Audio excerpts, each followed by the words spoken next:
સમાચારમાં આગળ વાત કરીએ તો રાજકોટમાં એક ચોંકાવનારી ઘટના સામે આવી હતી, જેમાં વાસનામાં અંધ બની ગયેલા પાડોશી યુવકે પડોશમાં જ રહેતી નર્સની હત્યા કરી હોવાનો મામલો સામે આવ્યો હતો।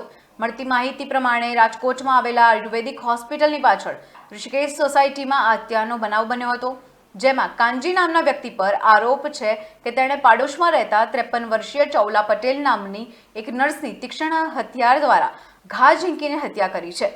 ત્યારે આ સમગ્ર મામલે જાણ થતાં યુનિવર્સિટીનો પોલીસનો જે કાફલો છે એ ઘટના સ્થળે દોડી આવ્યો હતો। ત્યારબાદ પોલીસે જરૂરી પંચનામાની કાર્યવાહી કરીને લાશને ફોરેન્સિક પોસ્ટમોર્ટમ માટે રાજકોટ સિવિલ હોસ્પિટલ ખાતે ખસેડવામાં આવી હતી। આ ઉપરાંત FSLના અધિકારીઓની પણ મદદ લેવાઈ હતી।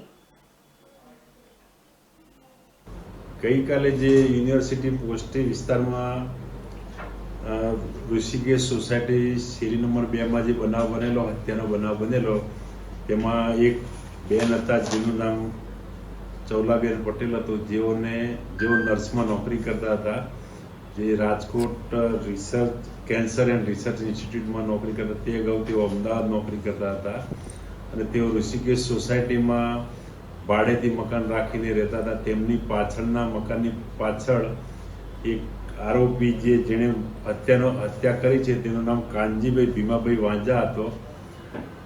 એને ત્યાં આ બેનના ઘરે જઈ અને એકદમ વિકૃત માનસિકતા ધરાવતો હોય, જે બળાત્કાર કરવાના ઈરાદે એમના ઘરે જઈ અને બેનને ઝપાઝપી દરમિયાન ઈજા થવાથી બેનનું મૃત્યુ પામે છે। આરોપી કાનજીભાઈ ભીમાભાઈ વાંજા, જે મૂળ રહેવાસી સિંધાજ ગામ તાલુકો કોડીનારનો વતની છે અને હાલ ઋષિકેશ સોસાયટીમાં જ ભાડેથી રહે છે। ના કોઈ ઓળખાણ નહીં, પણ પાછળ રહેતા એના હિસાબે એકબીજાને જોયેલા હોય, બાકી એના કોઈ સંપર્કમાં નહીં, કોઈ રીતના કોઈ કોન્ટેક્ટમાં હતા નહીં બેન અને આ ભાઈ પણ।